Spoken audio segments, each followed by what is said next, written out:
अयं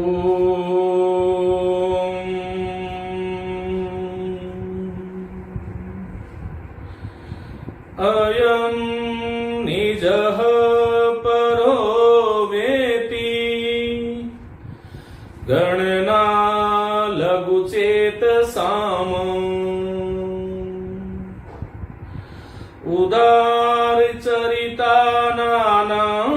तु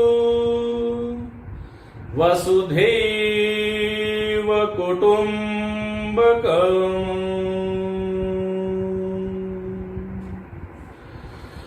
नमस्ते मित्रों, भवतां सर्वेषां हार्दं स्वागतम। जो अभी हमने मंगलाचरण बोला, ये भारतीय संस्कृति का द्योतक बहुत ही महत्वपूर्ण श्लोक है। एक तो ये भी ध्यान रखिएगा कि आपके परीक्षाओं में अक्सर बहुत सारी परीक्षाओं में या महाविद्यालय स्तर के जो विद्यार्थी हैं उनसे व्याख्या पूछी जाती है या उसमें छंद पूछा जाता है। तो ये जो अभी मैंने बोला, अयम निजः परो वेति गणना लघुचेतसाम् उदार चरितानाम तु वसुधैव कुटुम्बकम्, ये श्लोक जो है अनुष्टुप छंद है। और अनुष्टुप छंद के लक्षण एक हम छंद पर बहुत शीघ्र ही आगे एक वीडियो बनाने वाला हूं मैं।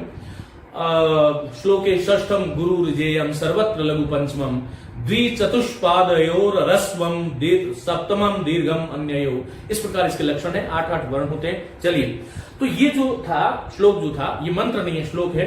तो देखिएगा, कहते हैं कि अयम निजः परो वेति, यह निज मेरा है, परो वेति ये दूसरे का है, गणना लघु चेतसाम, इस प्रकार की जो गणना है, ये मेरा है, ये पराया है, इस प्रकार की जो गणना है वो लघु चित्त वाले लोग किया करते हैं। उदार चरितानाम तु, उदार चरित्र वाले, उदार चरित्र वाले, उदार हृदय मन बुद्धि और अंतःकरण उदार जिनका होता है, उनकी मत में तो ये संपूर्ण सृष्टि जो है वसुधैव कुटुम्बकम, वसुधैव बहुत लोकप्रिय शब्द है, वृद्धि संधि का उदाहरण है वसुधा धन एव, वसु मनी वसु को धामन धारणम करोति, जो वसु को धारण करती है, वसुम धार्यति, यह या सा वसुधा भूमि का वाचक है।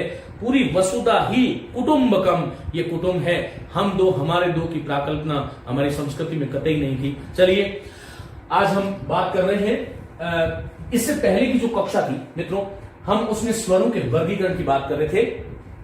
और ये जो कक्षा है भाग 3 थी और ये भाग 4 है, ये ध्यान रखिएगा। तो ये जो कक्षा है, इस कक्षा में हम स्वरों को आगे बढ़ा रहे हैं। लेकिन स्वरों का अब कालकृत भेद हमने पढ़ा था कि कालकृत भेद करने वाला सूत्र कौन सा है, तब आप सब लोगों को याद हो गया होगा, मुख नासिका वचनो अनुनासिक, ये सूत्र था जिसमें हमने ह्रस्व दीर्घ और प्लुत याद करो, जिसमें हमने मात्राओं की बात करी थी, एक मात्रिक, द्विमात्रिक, त्रिमात्रिक। अब हम जो है ना स्थानकृत भेद करते हैं। तो आपके लिए सूचना है ये विशेष, लिखिएगा मेरे साथ, ह्रस्व दीर्घ तथा प्लुत स्वरों के भी स्थान के आधार पर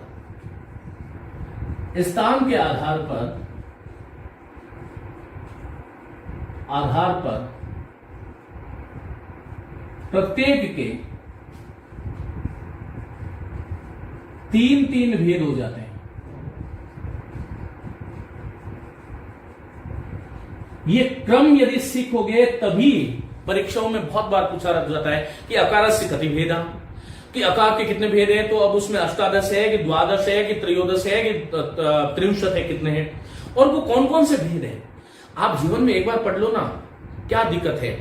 पूरे जीवन में यदि हमने 1-1.5 घंटा यदि स्वर को दे दिया और फिर हम बिल्कुल शेर की तरह घूमे, तो हमें क्या समस्या आने वाली है? मुझे नहीं लगता कोई समस्या आएगी। अब देखिएगा, हम स्वरों की दूसरी कक्षा ले रहे हैं, भाग 4, और इसमें हम बता रहे हैं अभी आपको जो है कालकृत भेद हो गया था, अब स्थानकृत भेद। तो पिछले वाली क्लास याद होगी तभी ये कक्षा आगे बढ़ाने का औचित्य, इसका कोई औचित्य नहीं, ये भी ध्यान रखिएगा।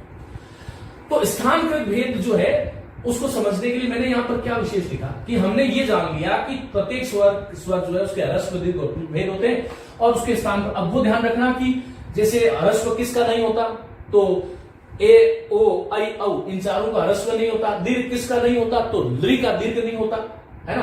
तो ये ध्यान रखो। प्लुत जो है वो लृ का कुछ लोग प्लुत मानते, कुछ लोग नहीं मानते। स्वरों के, इन स्वरों के भी स्थान के आधार पर स्थान के आधार पर प्रत्येक के 3-3 भेद हो जाते हैं। जो कुछ बड़ी परीक्षाओं की तैयारी कर रहे हैं वो ध्यान रखें, कई बार एक प्रश्न आता है कि स्वरेषु स्थानकृत भेदवाचकम सूत्रम अस्ति। स्थानकृत भेद करने वाला कौन सा सूत्र है? तो आप सभी लोगों ने सुना होगा उच्चैर उदात नीचैर अनुदात समाहार स्वरित। विद्यार्थियों, ये जो भेद है 3-3 भेद हो जाते हैं, किसके? स्थान के आधार पर पुनः इनके 3 भेद हो जाते हैं। मैंने अभी ये आपसे पढ़ लिया, आपको बता दिया कि ये अ था, इसका अ तो ह्रस्व हो गया, ये आ जो था वो दीर्घ हो गया, और ये आ जो है वो प्लुत हो गया। ये ह्रस्व है, ये दीर्घ है, और ये क्या है? इसका प्लुत है। यहां तक आपको समझ में आया होगा। अब मैं आपसे यह कह रहा हूं कि ये जो ह्रस्व है, इस ह्रस्व के फिर 3 भेद हो जाएंगे। कौन कौन से? उदात्त, अनुदात्त और स्वरित। ये 3 भेद हो गए। और इसी प्रकार ये के ये भेद, इसके 3 भेद हो जाएंगे, और यही 3 भेद प्लुत के हो जाएंगे। तो ये 9 भेद हो गए। आगे हम और बात करेंगे नासिकाकृत भेद की। इसमें मैं आपको स्थानकृत भेद समझा रहा हूं। स्थानकृत भेद करने के 3 भेद होते हैं। तो पहला लिखिएगा, क लिखिएगा, और वो है उदात्त, उदात्त स्वर। और उदात्त स्वर को दर्शाने के लिए हमारे एक सूत्र है संस्कृत व्याकरण में, वो है उच्चैर उदात्तः। देखिए, इसका पद सिद्ध करोगे तो उच्चैहि, आगे विसर्ग आ जाएगा, और उदात्तः। उच्चैहि एक अव्यय है, और उदात्त संज्ञा है स्वर की। कौन सी संज्ञा है? उदात्त। किसकी? ह्रस्व का उदात्त, दीर्घ का उदात्त, प्लुत का भी उदात्त। प्रत्येक स्वर के कालकृत के हिसाब से, काल की दृष्टि से 3 भेद हुए, ह्रस्व, दीर्घ और प्लुत। और वो कालकृत भेद करने वाला सूत्र था मुख नासिका वचनो अनुनासिका। और स्थानकृत भेद करने वाले 3 सूत्र हैं। पहला है उच्चैर उदात्तः। वैदिक काल में, वैसे इनका संप्रति आधुनिक संस्कृत में इनका उपयोग कम है। आजकल तो हम एक स्वर को एक प्रकार से भी शुद्ध नहीं बोल सकते, तो 3 प्रकार से 18 प्रकार से उसको कैसे शुद्ध हम बोलेंगे, ये थोड़ा सा सोचने का विषय है। लेकिन क्योंकि अध्ययन है, कम से कम हम ये तो सोच रहे हैं, इन परीक्षाओं के माध्यम से हम ये तो सीख रहे हैं कि आखिर संस्कृत में कितनी गहराई है। तो देखिएगा, हमारे ऋषि ने कहा कि किसी भी, जैसा कि हम जानते हैं, किसी भी स्वर का या किसी भी वर्ण का जब हम उच्चारण करते हैं तो कोई न कोई उसका उच्चारण स्थान होता है। अकुह विसर्जनिया नाम कंठ, ये इन 9-10 वर्णों का उच्चारण स्थान है। इसमें 9 वर्णों का। तो इसमें हमने कहा कि अ का उच्चारण स्थान क्या है? कंठ है। लेकिन वैदिक काल में ऐसा होता था कि उस कंठ वाले उच्चारण को भी और सूक्ष्म दृष्टि से देखते हुए हमारे ऋषि ने कहा कि ताल आदि सभागेशु, इसकी वृत्ति लिख रहा हूं। देखो, ये सूत्र है कौन सा? उच्चैर उदात्त। अब विद्यार्थियों, इसकी वृत्ति क्या है? जैसा कि मैंने आपको बताया था, प्रत्येक सूत्र पूरा नहीं, मैं आगे से आगे बढ़ रहा हूं। पहले वाला भाग देखोगे, आगे वाला भाग समझ में आएगा। तो इसकी वृत्ति जो है, इसकी वृत्ति क्या है कि ताल आदिशु, ये देखिएगा, ताल आदिशु बहुत सरल है। ताल आदिशु सभागेशु, ताल आदिशु सभागेशु स्थानेषु ऊर्ध्व भाग, मानी ऊपर वाला भाग, ऊर्ध्व भागे निष्पन्नो अज उदात्त, अच का च का ज हो गया तो अजुदात संजह सा, माने कि तालु आदि समान स्थानों से, ऊपर वाले स्थान से बोला गया, जो ऊपर वाले स्थान में बोला गया जो अच है, उसकी हमें उदात्त संज्ञा करनी चाहिए। हर एक परीक्षा में यहां से प्रश्न आता है। मैंने कहा कि वैसे कि वैदिक स्वरों का विभाजन था, संप्रति आधुनिक संस्कृते एतादृशी व्यवस्था नास्ति, अस्ति अपि तदपि वयम तादृश उच्चारणं न कुर्मः, आलस्य प्रमादवशात् एवं वयं किमपि वक्तुं शक्नुमः। तो उच्चैरुदात्त मानी तालवादिषु सभागेषु स्थानेषु ऊर्ध्वभागे निष्पन्नो अजु उदात्त संजसा। तालु आदि जो उच्चारण स्थान है किसी भी वर्ण के, उससे ऊपर वाले, जैसे हमने अ बोला तो वो कंठ सामान्य है, यहां उच्चाई का मतलब ऊपर, उच्च आवाज से तात्पर्य नहीं है। यहां पर जो है उच्चाई का मतलब ऐसे नहीं कि ऐसे नहीं है, ये माने कि ऊपर वाले भाग से जब हम बोलेंगे तब वो जो है उदात्त स्वर आता है। तो तालु आदिषु सभागेषु जो है स्थानेषु ऊर्ध्व भाग निष्पन्नो जो है अज उदात्त संजिसा। अब देखो इसकी पहचान क्या है कि अक्षराणाम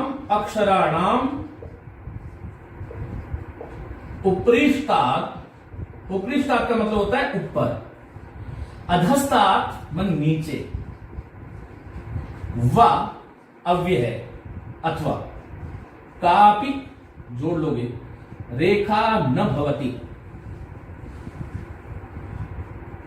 रेखा न भवति माने कि जब किसी वर्ण के, अक्षर का मतलब स्वर जो है वो अक्षर है, अक्षराणाम उपरिष्टात् माने अक्षरों के ऊपर व अधस्तात् नीचे, कापि रेखा न भवति। इन उदात्त अनुदात्त को दिखाने के लिए देखो एक स्वर मैं आपसे ये कहूं कि ये क्या है, तो इसको मैंने एक तो आपको बता दिया कि ये ह्रस्व है, इसमें कोई शंका नहीं होनी चाहिए। और ये क्या है बोलो, उदात्त है। क्यों है? क्योंकि इसके नीचे कोई भी रेखा नहीं है, मानी कोई भी रेखा नहीं होनी चाहिए। नहीं तो ऊपर कोई चिन्ह होता है, नहीं नीचे कोई, केवल एक सामान्य जो आप अ देख रहे हैं। विद्यार्थियों जो इस संस्कृत को प्रथम बार पढ़ रहे हैं उन्हें थोड़ा सा ध्यान से पढ़ने की आवश्यकता है। शायद एक आम विद्यार्थी के दिमाग में ये बात आती नहीं होगी कि कहीं स्वरों के भी ऊपर और नीचे कोई चिन्ह होते हैं क्या। तो ये जो है, जो जिसके नीचे कोई चिन्ह नहीं होता, वेद में उसको उदात्त स्वर कहा गया। उसकी परिभाषा दी गई कि तालु आदि जो उच्चारण वाले स्थान है उससे ऊपर वाले भाग से जो भी स्वर, केवल मैंने अ का उदाहरण दिया है, कोई भी स्वर आप ले सकते हो, 9 स्वरों में से, उसको हमें उदात्त कहना चाहिए। दूसरा देखिएगा ख,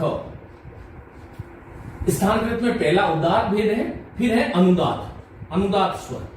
और अनुदात्त की परिभाषा क्या है? देखो वो उच्च ही है और ये नीचे ही है। अब ये एक प्रश्न सीधा सीधा आता है कि नीचे ही अनुदात्तः इत्यत्र कस्य स्वरस्य परिभाषा अस्ति। ये कौन सी किस स्वर की परिभाषा है? अनुदात्त की है। नीच, इसका मैं विग्रह कर देता हूं, पदच्छेद कर देता हूं, नीचे ही, फिर अनुसर्ग अनुदात, अनुसर्ग अनुदात, जो उदात्त नहीं है, न उदात्त इति अनुदात, नीचे ही अनुदात, ये कि ये आ जाएगी। ये वृत्ति है ना, इसकी भी वृत्ति, ये समान वृत्ति है। देखो बहुत सरल है, एक को याद कर लो सारे याद हो जाएगा। क्या होगी बोलो कि तालु आदिषु, अब अपने आप बोल सकते हो आप, सभागेषु जो है किमपि परिवर्तन मात्र नास्ति, स्थानेषु। अब देखो यहां ऊर्ध्व है ना, यहां पर अधो। विद्यार्थियों, ऊर्ध्व मानी ऊपर, अध मानी नीचे। मेरे साथ बोलेंगे, ऊर्ध्व ऊपर, अध इत्युक्त नीचे। हम क्या पढ़ रहे हैं अभी? स्थानकृत भेद में पहला हमने उदात्त पढ़ा, अब हम अनुदात्त पढ़ रहे हैं। इसका सूत्र क्या है? तो कहते हैं नीचे ही अनुदात्त। अब आपसे यह भी प्रश्न किया जा सकता है कि अनुदात्त इत्यस्य का परिभाषा, तो नीचे ही अनुदात्त। ये जो है मैं यूं कह सकता हूं कि ये भोगट के नंबर है, कुछ है ही नहीं। तालु आदिषु सभागेषु स्थानेषु अधोभागे, अधो मानी नीचे वाले भाग में, ये का ये जोड़ देना, निष्पन्नो, निष्पन्न होने वाला मानी उत्पन्न होने वाला, मानी बोला जाने वाला। जो अच है वो अनुदात्त संज्ञा सात, अनुदात्त संज्ञा वाला होता है, अनुदात्त संज्ञा सात, अनुदात्त संज्ञा वाला होता है, उसकी हमें अनुदात्त संज्ञा कहनी चाहिए। अब एक महत्वपूर्ण बात, यदि आपसे कोई यह कहे कि अक्षराणाम उपरिष्टात् अधस्तात् वा कापि रेखा न भवति कस्मिन् स्वरे, तो उदात्त स्वर है। इसमें अनुदात्त स्वर जो है वो, उसकी परिभाषा में ये ध्यान रखिएगा कि अक्षराणाम उपरि एका रेखा भवति, एक रेखा होती है। एक रेखा होती कैसे होती है, जैसे मैंने ये अ बोला ना, अब मैंने ये इस तरह से करके ये एक रेखा, ये शायद बहुत सारे लोग हो सकता है पहली बार देख रहे हो, ये भी ध्यान रखिएगा, लेकिन ये परीक्षा में पूछा जाता है, इसलिए आपको सीखना बहुत जरूरी है। और सीखना है क्या, जब इसमें कोई चिन्ह नहीं होता, जो सामान्यतः अनार वाला जो अ है वो तो क्या हो गया आपका उदात हो गया, और जब अ के ऊपर एक रेखा लगा दोगे तो वो क्या हो जाएगा अनुदात हो गया। तो ये अ क्या है, ये है तो ह्रस्व। देखो अब ये दो ए लिखा मैंने, एक तो ये वाला एक ये वाला, ध्यान से देखो इस अ में इस ए में कौन सा क्या भेद है, तो कालकृत भेद तो नहीं है, दोनों ही ह्रस्व हैं, कालकृत भेद नहीं है। यदि आपसे ऐसा एक प्रश्न दे दिया, एक तो अ दे दिया एक अ दे दिया, और आपसे पूछ लिया कि इत्यनयो स्वरयो हो, इन दोनों स्वरों में स्वरयो कीदृश भेद, कैसा भेद है, कीदृश माने कैसा, कीदृश कैसा, तादृश वैसा, एतादृश ऐसा। देखो संस्कृत कितनी सरल है। यदि एक बार अस्माकं मनसि ऐसा प्रबल धारणा वर्तते यत अहम संस्कृत शिक्षिष्यामि, मैं संस्कृत सीखूंगा, न ही सर्वे सर्वम जानाति एवं भवितुम शक्यते यत अहमपि कदाचित अशुद्धम उच्चारणं कर्तुं शक्नोमि। क्योंकि कोई भी व्यक्ति इस संसार में जो है पूर्ण तो होता ही नहीं है, और पूर्ण होने की कोई प्राकल्पना भी करता है तो उसका इलाज भी करवाना चाहिए, ये ध्यान रखो। तो शुद्धम अशुद्धम यथा कथम अभी वयं वक्तुम शक्नुमः, शुद्ध अशुद्ध कैसे भी जैसे हम बोल सकते हैं, तद्वतेव संस्कृतम वक्तव्यम, संस्कृत बोलोगे, क्योंकि भाषा का तो बात ही यही है, भाषा भाषणेन आयाति, भाषणेन आगच्छति, भाषणेन प्रस्फुटति। यदि वयं वारं वारं, देखो आपको एक बात बताता हूं, जब हम छोटे थे तब हमें तो क्या पता याद नहीं थे, लेकिन जब हम छोटे थे तो हमने एक ही दिन में हमने जो है वो 11 सेकंड में 100 मीटर रेस पूरी नहीं कर ली होगी, ये कंफर्म है। तो विद्यार्थियों, हमने पहले जो है, जब बालक कोई छोटा होता है पहले वो बैठना सीखता है, फिर वो जो खड़ा होना सीखता है, फिर वो 1000 बार पढ़ता है, लेकिन एक दिन जब वो निश्चय कर लेता है, क्योंकि हर व्यक्ति इस संसार में चलना चाहता है, और जब वो निश्चय कर लेता है तब वो निश्चित रूप से चल क्या दौड़ सकता है, वो फिर शेर की शक्ति से दौड़ सकता है, फर्राटे भर सकता है। इसी प्रकार हम जीवन में जब भी कोई काम करते हैं तो आरंभिक 90% काम जो है वो time take to 90%, time take to 90%। कितना परसेंट काम टाइम लेता है, 90%। कितना, आरंभिक 10% काम जीवन का 90% समय लेता है, और अंतिम जो 10% जो काम है, 90% जो काम है, वो 90% अंतिम जो काम है वो केवल 10% समय लेता है। बस यहीं पर हमारी समस्या है। यदि आप ये सोच लो कि मुझे ये काम करना ही है, तो फिर आपको कोई रोकने वाला नहीं। लेकिन मैं आपको एक बात बता दूं कि दुनिया के 90% लोग केवल 10% काम में ही हार जाते हैं, इसीलिए हम कहते हैं कि 10% लोग सफल हैं। मेरा गांव ढानी में बैठा हुआ विद्यार्थी, या शहर या कहीं और बैठा हुआ विद्यार्थी, किसी भी स्टेट में बैठा हुआ विद्यार्थी, मैं आप लोगों से एक आग्रह करता हूं कि जीवन में जिसको आप लक्ष्य बनाते हो उसको पूरी शिद्दत के साथ आगे बढ़ाओ। यदि मैं कर सकता हूं तो आप लोग भी कर सकते हैं। अहम कर्तुम यदि शक्नोमि चेत भवन्तः सर्वे अपि तत्कार्यं कर्तुम शक्नुवन्ति इति मम निश्चयः अस्ति। तो चलिएगा, अब आपसे कोई पूछे कि ये 2 वर्ण आगे, एक तो अ और एक इत्यादि स्वरों की ऋषभ है। तो देखो ये उच्चारण के मानी, अब हमने पहले क्या पढ़ा था, कालकृत, तो कालकृत के आधार पर तो यह अ भी क्या है, बोलो ह्रस्व है, कोई समस्या नहीं है, और यह अ भी क्या है, ह्रस्व है। लेकिन जो स्थानकृत भेद है, मानी तालु आदि जो स्थान है, उसमें ये वाला जो ए है, पहले वाला ये उदात है, और ऊपरी जो रेखा है वो क्या है, बोलो अनुदात है। मैं इस चीज को यहां पर समाप्त कर देता हूं। उम्मीद करता हूं ये आपको समझ में आ गया होगा। इस प्रकार ये कालकृत भेद नहीं है, इसमें स्थानकृत भेद है। इन दोनों अ में काल तो समान है, लेकिन स्थानकृत भेद है, ये हमें ध्यान रखना चाहिए। चलिए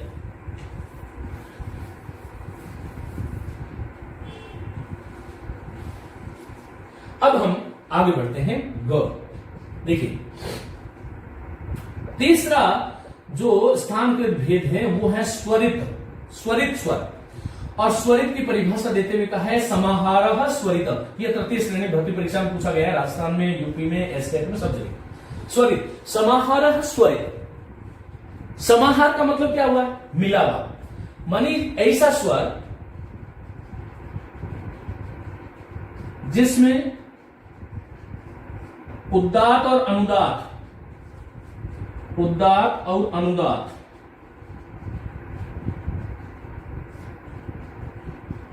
दोनों का मिला हुआ रूप हो,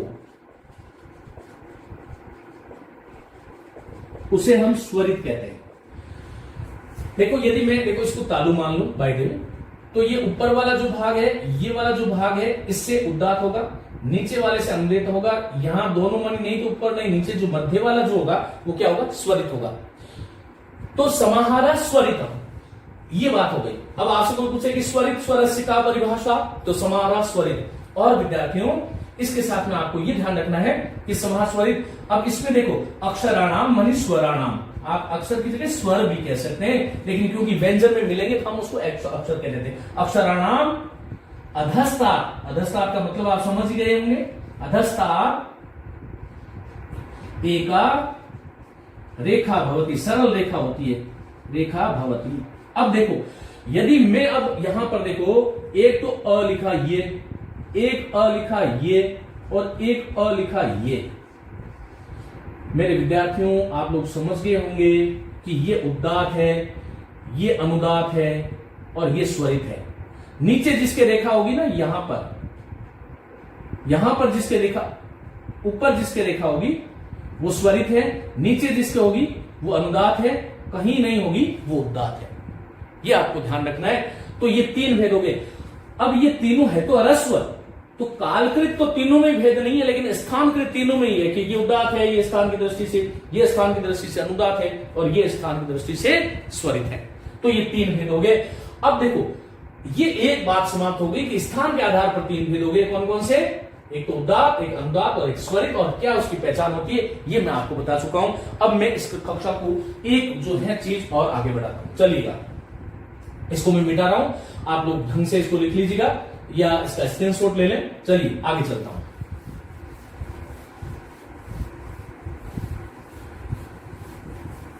मैंने इस टॉपिक को शुरू किया था कि भाई उदात्त ह्रस्व दीर्घ और प्लुत स्वरों के भी स्थान के आधार पर प्रत्येक के तीन तीन भेद होते हैं।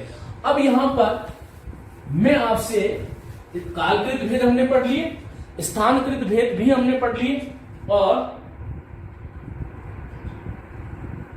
अब जो है, अब हम आगे वाला जो भेद है वो है नासिकाकृत भेद। लिखिएगा नासिकाकृत भेद।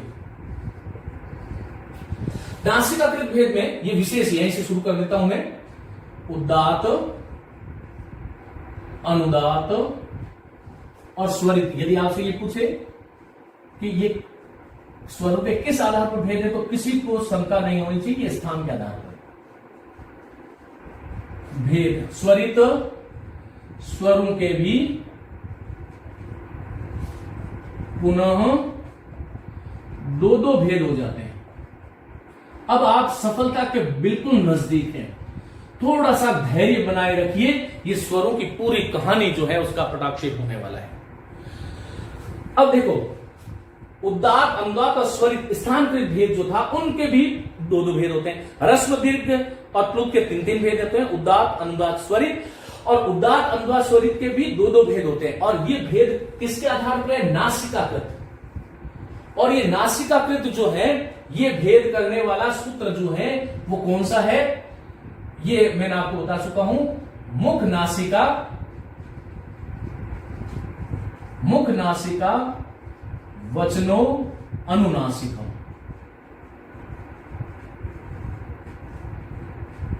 मुख नासिका वचनो अनुनासिकम। शायद एक बात मुझे याद आ रही है कि जब मैं आपको अभ्यास करा रहा था वापस, तब मैंने आपको जो कालकृत जो भेद था उसमें शायद आरंभ में लिखाया तो वही था, लेकिन बोलने में शायद मैंने कालकृत भेद करने वाला सूत्र वो बोल दिया, तो उसको आप अपडेट कर लीजिएगा एक बार। इस नासिकाकृत भेद को बताने वाला इसका बोधक जो सूत्र है वो महर्षि पाणिनि ने लिखा है, मुख नासिका वचनो अनुनासिकम। अब विद्यार्थियों मुख सहित, इसकी वृत्ति देखो, वृत्ति कहते हैं कि मुख सहित, लिखिएगा मेरे साथ, मुख के साथ नासिकया, नासिकया, नासिका इसको कहते हैं, इसकी तृतीय वृत्ति है, नासिकया, नासिका के द्वारा उच्चार्यमाण वर्ण या वर्ण अनुनासिक संज्ञा, ये अनुनासिक की परिभाषा है। एक तो अनुनासिक होता है, एक अनुस्वार होता है और एक अननुनासिक होता है। इन तीनों में भेद है, मैं हिंदी की कक्षा में ये स्पष्ट करूंगा आपको। तो मुख सहित नासिका माने कि ऐसे स्वर वर्ण जिनको मुख तो बोलता ही है, लेकिन मुख सहित हम नासिका से बोलेंगे। मुख सहित नासिका से बोले जाने वाले जो वर्ण है उनको यदि आपसे कोई पूछे तो ये क्या है, अनुनासिक। देखो ये ध्यान रखना, जिन सूत्रों की मैं वृत्ति लिख रहा हूं वो किसी प्रयोजन से लिख रहा हूं, हर एक सूत्र की वृत्ति नहीं लिख रहा हूं, लेकिन ये प्रश्न आपसे पूछा जा सकता है, मुख सहित नासिकया उच्चार्यमाणा वर्णः भवन्ति, क्या होते हैं, तो अनुनासिक होते हैं। मानी ऐसे वर्ण जिसका हम मुख के साथ में नासिका से उच्चारित करते हैं। और वो देखो क्या है, जैसे मैंने कहा ये जो चंद्र बिंदु जिसको हम कहते हैं आमतौर पर, और जिसके शिरोरेखा के ऊपर जो वर्तनी होती है उसमें फिर हम ऐसे लगाते थे केवल बिंदु, और जिसके शिरोरेखा के ऊपर नहीं होती, ये नियम है सामान्यतया। इस प्रकार आगे जो है वो जितने भी स्वर है इस प्रकार से होते हैं। और इसके आधार पर नासिकाकृत भेद के आधार पर वर्णों के दो भेद, इन स्वर वर्णों के दो भेद हैं। एक तो है अनुनासिक, तो अनुनासिक का मैंने आपको बता ही दिया, मुख सहित नासिका से बोले जाने वाले, मुख और प्लस नासिका। और दूसरा जो भेद है बहुत महत्वपूर्ण है मित्रों, ये ध्यान रखना। क्यों महत्वपूर्ण है, ये ऐसा क्यों बोला मैंने, कई बार होता क्या है कि परीक्षा में अनुनासिक, परीक्षा में आपसे पूछा तो जाता है कि एषु स्वरेषु कहा स्वरः अननुनासिकः अस्ति। मेरी बात ध्यान से सुनना, वो अननुनासिक पूछ रहा है आपसे, और हमारे दिमाग में क्या घुसा हुआ होता है, अनुनासिक, और हम तुरंत उसको पकड़ लेते हैं, और फिर घर पे आके जब देखते हैं तब बोलते हैं ओले ये तो गड़बड़ हो गई। तो ऐसा नहीं करें। मैंने कहा प्रश्न जो है उसी में उसका उत्तर छिपा है, तो आप बिल्कुल शांति से पढ़िएगा। जो एसएससी की और इस प्रकार की बैंकिंग सेक्टर की जितनी भी परीक्षाएं होती है उसमें समय मानता हूं कि कम मिलता है, लेकिन शिक्षक भर्ती परीक्षाओं में तो बहुत समय मिलता है, इसलिए आपको कोई समस्या ही नहीं है इसमें। तो ये हो गया मुख नासिका और अननुनासिक, इस तरह से भी हो गया। अब देखो अननुनासिक का मतलब क्या हुआ, केवल मुख से बोले जाने वाले, केवल मुख से उच्चारित स्वर, केवल मुख से, वहां नासिका हट जाती है। और वो आप सामान्यतः जानते ही हो, जैसे मैंने इसको अनुनासिक ये बताया ना, अब ये अननुनासिक क्या हो जाएगा, जैसे ई, ये जो सामान्य जो हमारी स्वर वाला है ना, इसको हम अननुनासिक कहते हैं। मित्रों अब मैं आपसे इस पूरी कक्षा का सारांश देता हूं, मानी कि भाग 3 और भाग 4 का सारांश मैं यहां पर आपको दे रहा हूं। देखो कोई भी जो स्वर है उस स्वर के 3 तरह से भेद किए हमने। एक तो किया कालकृत भेद, कालकृत भेद क्या किया हमने, ये स्वर आया, देखो ये आप मेरे साथ साथ टेबल बनाइएगा। कालकृत भेद में हमने इसके 3 भेद कर लिए साहब। क्या कर लिए, देखो ह्रस्व कर लिया, फिर हमने इसका दीर्घ कर लिया। ये बहुत ध्यान से, ये इस पूरी कक्षा का सारांश आपके सामने रख रहा हूं। ये कालकृत भेद था, ये कालकृत। फिर हमने क्या किया, स्वरों का दूसरा भेद क्या किया था हमने, पहला हमने कालकृत किया था, कालकृत 3 भेद हो गए थे प्रत्येक स्वर के, तो प्रत्येक स्वर के ये भेद हो गए। फिर हमने किया था स्थानकृत भेद, तो प्रत्येक स्वर के, मानी ये ह्रस्व जो है इसके 3 भेद कर दिए साहब हमने। कौन कौन से कर दिए, एक तो हमने कर दिया उदात्त, एक हमने कर दिया अनुदात्त, और एक हमने कर दिया स्वरित। और ये के यही भेद हमने दीर्घ के भी कर दिए। ये रहा आपका उदात्त दीर्घ स्वर, फिर अनुदात्त दीर्घ स्वर, और फिर स्वरित दीर्घ स्वर। और ये के यही हमने क्या भेद, किसके भेद कर दिए, क्लुप्त के भी यही भेद कर दिए विद्यार्थियों। क्या कर दिया, उदात्त प्लुत, फिर अनुदात्त प्लुत, और फिर जो है वो स्वरित प्लुत। इस तरह से हमने भेद कर दिया। ये किसके आधार पर था, स्थान के आधार पर। तीसरा भेद मैंने अभी क्या पढ़ाया आपको, नासिकाकृत भेद। तो नासिकाकृत भेद में क्या हुआ, ये उदात्त जो थे उसका दो भेद हो गया। क्या भेद हुआ, ये देखो, एक तो इसका हो गया अनुनासिक,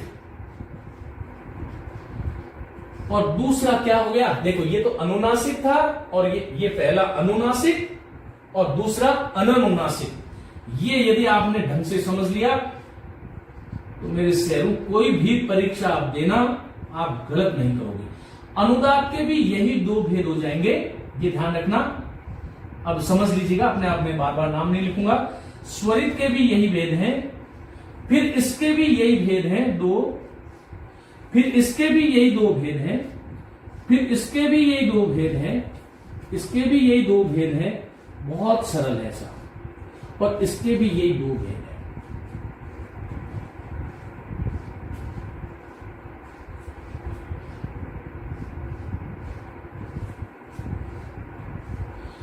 तो ये नीचे वाला यदि आपने गिनोगे तो 2, 4, 6, 8, 10, 12, 14, 16, 18, तो ये क्या हुए साहब कि 18 भेद हो गए।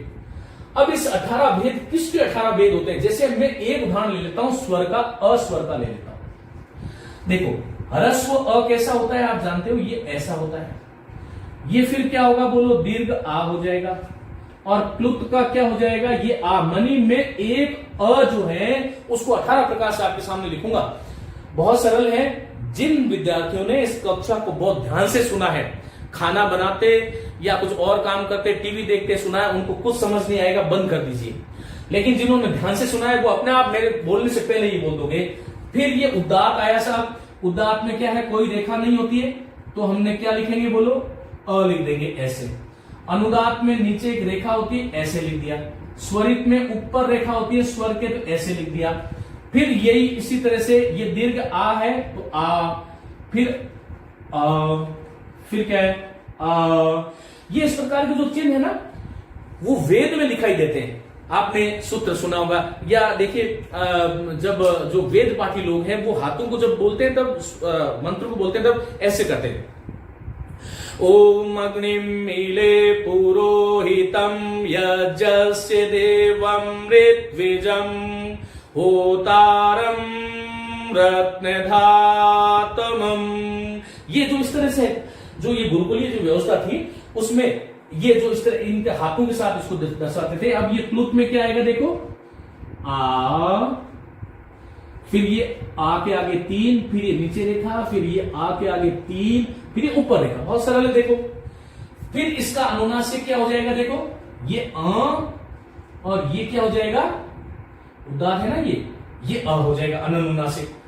फिर ये अनुदात्त में क्या होगा, देखो, अ लेकिन नीचे, और फिर ये अ। फिर यहां पर स्वरित में क्या हो जाएगा, बहुत सरल है, देखो, ये इस प्रकार से ऊपर आ जाएगा, और ये केवल ऐसे हो जाएगा। इसी प्रकार से यहां पर क्या हो जाएगा, आ, और जो है आ जाएगा, और फिर नहीं, इस तरह से आएगा, उदात्त है ना, और फिर ये केवल आ। अनुदात्त में फिर ले लेते हैं, ये ऐसे करेंगे, नीचे रेखा लगा देंगे, ये ऐसे सामान्य रेखा। स्वरित में फिर आ लिखेंगे ऐसे, और ऐसे ऊपर रेखा कर देंगे, और यहां पर केवल आ लिखेंगे और ऊपर रेखा कर देंगे। उदात्त ये प्लुत का आ गया, तो ये देखो क्या होगा, आ, फिर 3 का चिन्ह, फिर ये ऊपर ये, और साइड में ये ऊपर जो है रेखा हो जाएगी, स्वरित उदात्त है। अच्छा, यहां तो उदात्त की कोई रेखा ही नहीं होगी। फिर यहां पर केवल जो है ये आ हो जाएगा, हाँ ये प्लुत है, उदात्त है।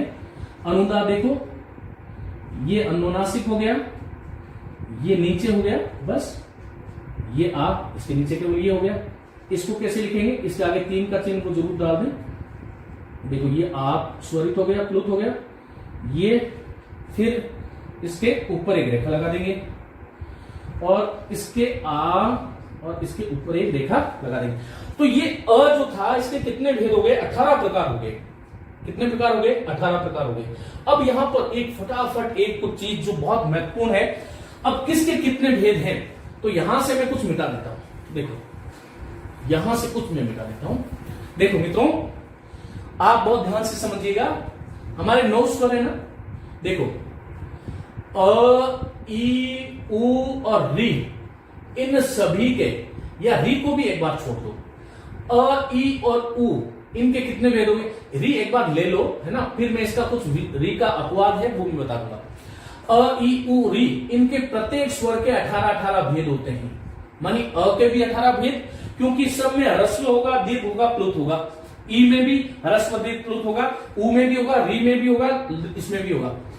ये पहला। दूसरा, जो ली है, ली के कितने भेद होंगे? 12 भेद। दिमाग लगाओ, क्यों?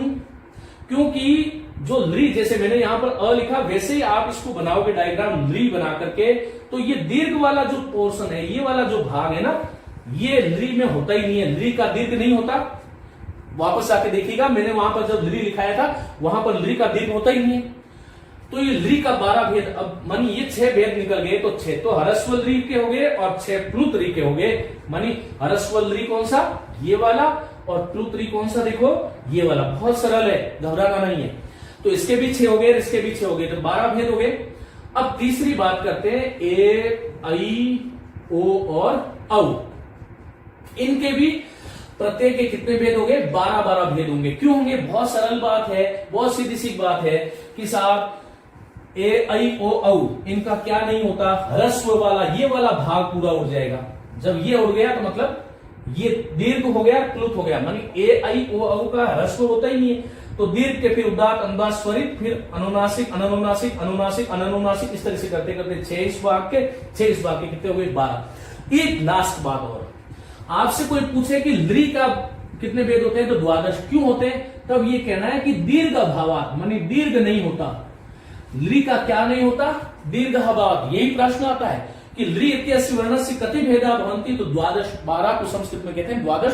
हम संख्याएं आगे पढ़ने वाले हैं, और इसको बोलते हैं एच प्रत्यार। तो एचाम, या ये या तो एचाम दे दे, या फिर ए, आई, ओ, औ इत्येतेषां वर्णानां प्रत्येकस्य वर्णस्य कति भेदा, तो प्रत्येक वर्ण के 12 भेद होते हैं। ए के भी 12, आई के भी 12, ओ 12, औ के भी 12। क्यों? क्योंकि इन चारों का ह्रस्व नहीं होता, ली का दीर्घ नहीं होता। तो इसमें क्या लिखना है आपको? क्यों होते हैं 12? कि ह्रस्व अभावात, अभावात मानी ह्रस्व का अभाव है। अब मित्रों, एक और महत्वपूर्ण बात इस कक्षा की, बहुत ध्यान से सुनिएगा। अब कई बार प्रश्न क्या आता है, जैसे आपसे पूछा कि ऋकारस्य कति भेदा, ऋकारस्य कति भेदा भवन्ति, ये प्रश्न आपसे कर दिया कि ऋकारस्य कति भेदा, और वहां पर एक तो दे दिया 12, एक दे दिया 18, एक दे दिया 30, और एक कुछ 32 या कुछ ऐसा दे दिया। तो यहां पर मैं आपको कह रहा हूं, यहां पर अ, ई, उ, री के सब प्रत्येक के 18 भेद होते हैं। मानी अ के भी 18, ई के भी 18, उ के भी 18, री के भी 18। तो आप तो कह सकते हो कि ये क्या बात हुई, अभी तो आप 18 कह रहे थे, इसमें आप 18 करोगे तो गलत हो जाएगा। कितना करना पड़ेगा? 30। आखिर ये माजरा क्या है कि 30 क्यों करें? बहुत सरल है। देखो, ये सवर्ण और असवर्ण की बात है। महर्षि पाणिनि ने अष्टाध्यायी लिखी और कात्यायन ने वार्तिक लिखे। कात्यायन ने एक वार्तिक लिखा, उन्होंने कहा री ली वर्णयो मिथ सावर्णम वाचम, सावर्णम वाचम, मानी री और ली वर्ण परस्पर, मिथा का मतलब होता है परस्पर क्या होना चाहिए? सावर्णम वाचम, मानी सवर्ण होना चाहिए। ये एक सूत्र आया कि री वर्णयो मिथा सावर्णम वाचम। अब ये ऋकार और ऋकार जो है वो परस्पर सवर्ण है, इसलिए री के खुद के 18 भेद और ली के 12 भेद, ये 18 और 12 जोड़ोगे तो कितना हो गया? 30 हो गया। तो ये हमें ध्यान रखना है कि ये 30 भेद हैं। इस प्रकार से हमें ये इस चीज का ध्यान रखना चाहिए कि यदि ये प्रश्न आ रहा है कि ऋकारस्य कति भेदा, कि ऋकार के कितने भेद हैं, तो फिर ऋकार के कितने भेद? सामान्य पूछे 30 नहीं हो तो 18 ही करना है। लेकिन यदि 30 के साथ में 18 के साथ में 30 भी आ रहा है तो फिर हम री और री को दोनों को भाई भाई मानते हैं, भाई भाइयों की जो संपत्ति होती है वो जुड़ करके काउंट होती है। इसलिए इसी प्रकार नृकार के खुद के तो 12 भेद हैं, लेकिन री के खुद 18 भेद हो गए। तो री का यदि 12, जब 30 प्रश्न में नहीं हो उत्तर में, तब तो री के भेद 12 करोगे, लेकिन यदि 12 के साथ में 30 है तो दोनों को जोड़ करके आपको करना चाहिए, और इसके भी फिर 30 भेद हो जाएंगे। लेकिन ये भी ध्यान रखना कि जब या तो 12 आएगा या 30 आएगा, तो री के स्वयं के भेद पूछेगा तो 12 होगा, री के स्वयं के भेद पूछेगा तो 18 होगा। लेकिन 30 ऑप्शन में आए तो इस सूत्र को, इस वार्तिक को प्रामाणिक मानते हुए इसको आपको 30 भेद करना है। आज की कक्षा में मैंने बहुत प्रयास किया है कि ये स्वरों का जो विभाजन है वो आप लोगों के जीवन में हमेशा हमेशा के लिए जो है किसी प्रकार का कोई संदेह नहीं हो। यदि फिर भी कोई संदेह आपको उत्पन्न हो रहा हो तो आप कमेंट में जाकर के नीचे आप मुझसे प्रश्न पूछ सकते हैं। मैं कोशिश ये भी करूंगा कि कुछ दिनों में इन कक्षाओं को मैं लाइव करूं, ताकि आप एक समय सारणी के अनुसार मेरे साथ जुड़ करके पढ़े। मित्रों, आपका बहुत बहुत धन्यवाद। ये जो कक्षा थी थोड़ी गणितीय कक्षा है और संस्कृत वैसे गणितीय ही है, उसको बार बार जितना आप अध्ययन करोगे उतना ही आपको समझ में आएगा। नमस्ते।